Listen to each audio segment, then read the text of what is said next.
शिकायतें जी मेन तो गर्मी का मौसम है, पानी की किल्लत है। और आपने देखा कि किस प्रकार से आज हमने सुबह मुख्यमंत्री साहब का भी बयान सुना, किस प्रकार से पंजाब और हरियाणा के अंदर पानी को लेकर कशमकश चल रही है।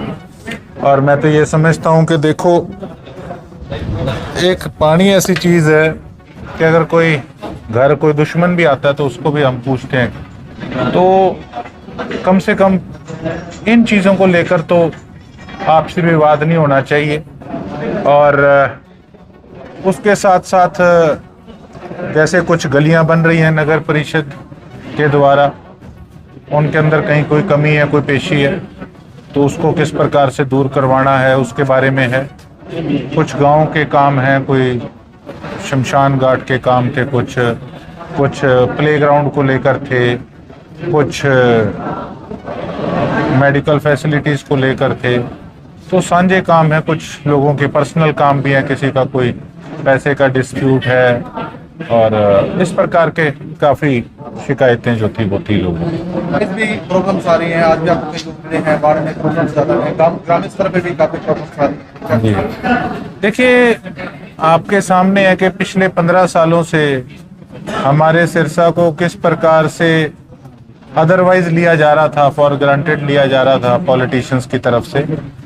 तो ये जो दिक्कत परेशानियां हैं, ये मैं ये समझता हूं कि जड़ से ख़त्म करने में इनको पूरे, ये जो मेरा प्लान है इसमें अगर हम दिन रात एक करें अपनी तरफ से,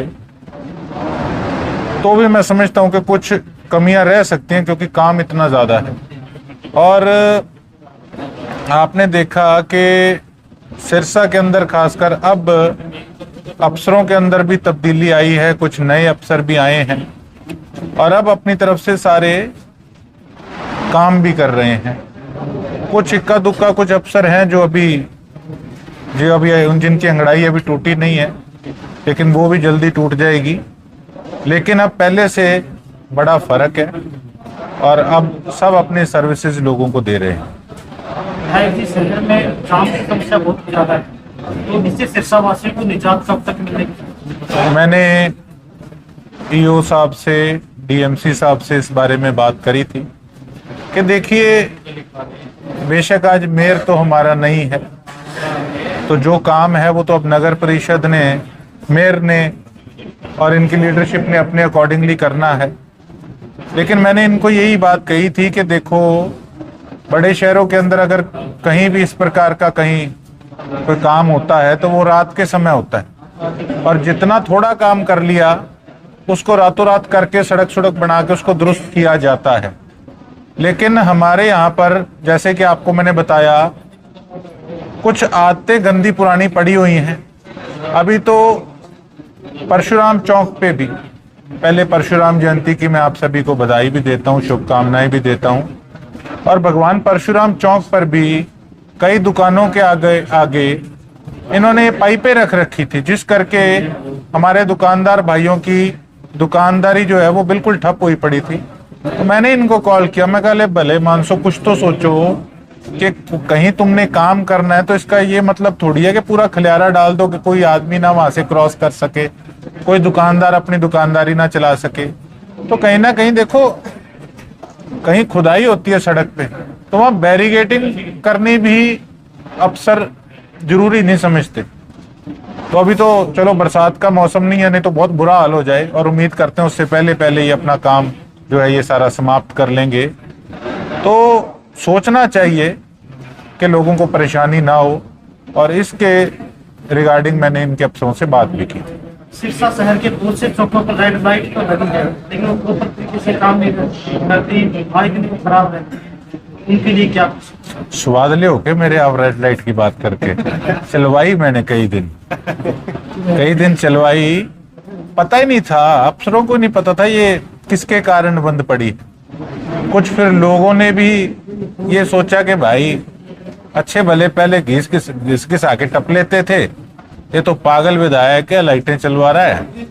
और उसके नाम पे नगर परिषद के चुनाव में भी लोगों ने जो है उस चीज़ का हो सकता गुस्सा निकाला हो, और ठीक है, आज आप बता रहे हैं कि ट्रैफिक व्यवस्था जो चरमराई पड़ी है, मैं तो ये भी कहूँगा कि अब पार्किंगें बढ़ानी हैं। मेरी प्रपोजल तो मैंने हर भाषण में बताई थी, अभी भी मैं उस पर लगा हुआ हूँ। लेकिन अब जो जिम्मेवारी मेन नगर परिषद के जो उनके कलम से काम होना है, तो मैं यही समझता हूँ और एक मेरी राय भी है as an MLA of Sirsa कि अगर हमें कोई भी सुधार करना है तो उस पर हमें करड़े स्टेप्स भी उठाने पड़ेंगे, तभी कहीं जाके व्यवस्था जो है वो ठीक होगी। बिल्कुल, आपने विधानसभा में आपने नगर परिषद में गलियों की जो है मांग करी थी कि इसमें पूरे मामले की जांच की जाए, जो पुराने काम हो चुके थे उनकी जांच का मामला कब तक कहां तक बढ़ा? आपको क्या लगता है कि बड़े स्तर पे घोटाला किया हुआ है? देखिए, लगता नहीं, ये तो लोहे पे लकीर है। आप और शहरों की एलनाबाद और फतेहाबाद जाके आप सड़कों का देख लो, आपको वहां की सड़कों की क्वालिटी यहाँ से 21 मिलेगी, 21 क्या, आपको यहाँ से 30 मिलेगी। और यहाँ पे तो कुछ एक दो चहेते ठेकेदार हैं, वो राज कर रहे हैं नगर परिषद पे। हमारी उन लोगों से कोई व्यक्तिगत तौर पे लड़ाई नहीं है, हमारी तो लड़ाई इसी चीज की है कि अच्छा मटेरियल लगे, लोगों को सुविधाएं मिले, सही ढंग से काम हो। लेकिन जिस प्रकार से हमारी सिरसा की जनता ने फिर से उन्हीं की नगर परिषद चुनने का काम किया है, जल्दी लोगों को खुद पता लग जाएगा। लेकिन शायद हमारे लोग उसी व्यवस्था में रहकर राजी हैं, तो उनको मुबारक है। बीजेपी के पार्षद हैं, उन्होंने भी आरोप लगाया कि जो पहले काम हुआ था उसी पैटर्न पे दोबारा से काम होने लगे। सुशील सैनी, उन्होंने आरोप लगाया कि नगर परिषद में फिर से जो घोटाला है वो होना शुरू हो गया। उन्होंने उन कैमरे आरोप लगाए थे। आगे आगे देखो होता है क्या। लोगों ने तो स्वाद लेने, काम नहीं लेना, अब लेते रहेंगे। मैंने अपना काम करना है, काम तो सारा शहर का नगर परिषद से होता है। मैं तो चुनाव के समय भी कह रहा था, अब कई नीचे कमेंट्स करने वाले भी आएंगे, तू MLA है, तेरी क्या जिम्मेवारी है। अरे मेरी तो जो जिम्मेवारी है मैं निभा रहा हूं, लेकिन हर काम कलम से होता है। अब जो जिम्मेवारी नगर परिषद के मेयर की है, जो जनता ने उनको जिम्मेवारी दी है, तो उनकी जिम्मेवारी अब वो निभाएंगे। जो पुरानी NDC थी, सरकार ने उनको लेकर के भी जांच बिठाई है कि जो NDC है उसमें भी बड़ा घोटाला है, वो चल रहा है कि किसी का प्लाट और किसी की NDC है उसके नाम के साथ जोड़ करके।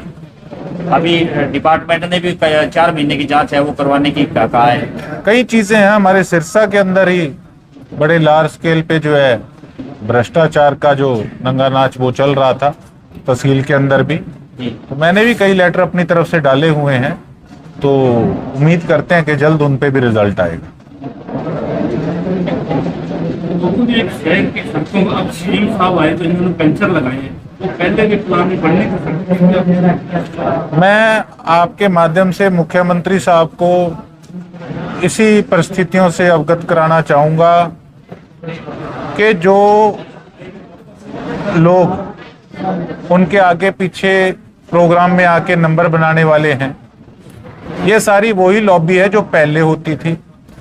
जीरो परफॉर्मेंस था, कोई राजनीतिक घराना, कोई पार्टी का इन लोगों ने अपना घर भरने के लिए नहीं छोड़ा। ऐसे लोगों से मुख्यमंत्री साहब अलर्ट रहें। ये हमारे इलाके की व्यवस्था और जो यहाँ के काम है, इनको उन चीजों से कोई लेना देना नहीं है। उनको अपने स्वार्थ से मतलब है केवल। इसी करके आपने पिछले 15 सालों में देखा कि हमारे सिरसा के हालात बद से बदतर हो गए हैं। मुख्यमंत्री साहब जब आते हैं तब ये कुछ अधिकारी केवल लीपापोती का काम करते हैं, और अफसर जो नेता हैं जो मुख्यमंत्री साहब के साथ थे, वो भी यहाँ की परिस्थितियों से अवगत कराना मुख्यमंत्री साहब को कभी जरूरी नहीं समझते, क्योंकि उन्होंने अपना उल्लू सीधा करना, उनको सिरसा की जनता से कोई लेना देना नहीं है। हमारे रहते आप बेरोजगार क्यों हैं? सरकारी नौकरी की सबसे अच्छी तैयारी, सबसे अच्छे अध्यापक, सबसे कम फीस, हरियाणा का नंबर 1 कोचिंग सेंटर ICS